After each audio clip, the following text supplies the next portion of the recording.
Klay Thompson is reportedly signing a what is this? What is this deal, man?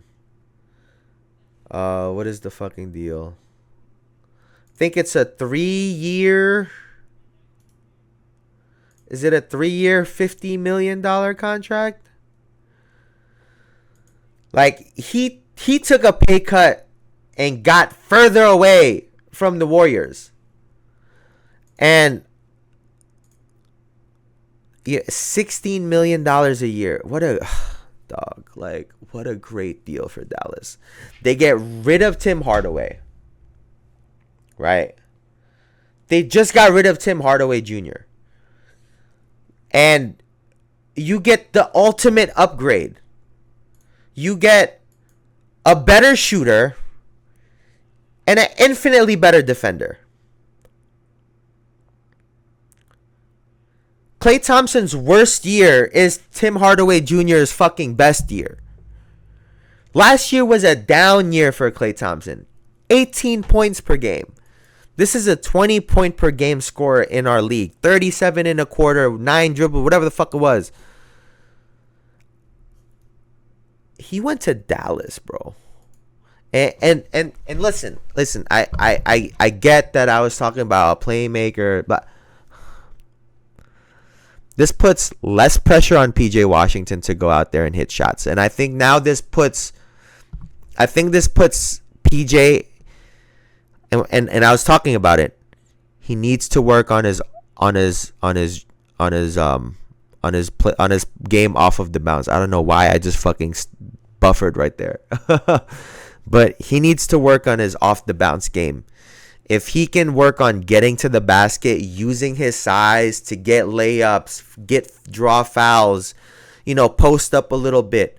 If he can develop that game, because, he's like a 34% three-point shooter. He's not a great three-point shooter. Less pressure on him. Klay Thompson loves to shoot.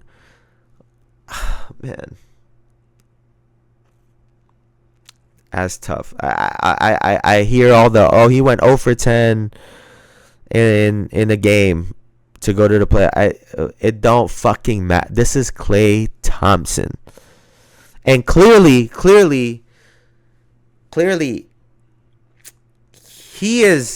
he's on a mission right now. He is on a mission because we've heard it. Scottie Pippen, we've heard it. Obviously, Klay Thompson. We've even heard Jeff T go on his championship. We've heard this so much. This narrative of being on a championship team, of being just one of the guys, right? It's bullshit. It's bullshit. Because here is a guy in Klay Thompson who was on the outside looking in, a great spot. He's been with that team, championships. He has cohesion. He knows those guys, and he left it. They could have just rode the thing till the wheels fall off. I think a part of this decision was he wants to prove that he can be great without them. Because the reality is this, right? He has those 4 championships and he gets to flex them. But then everyone responds to him that he was in Steph Curry and then Kevin Durant's backpack. Right?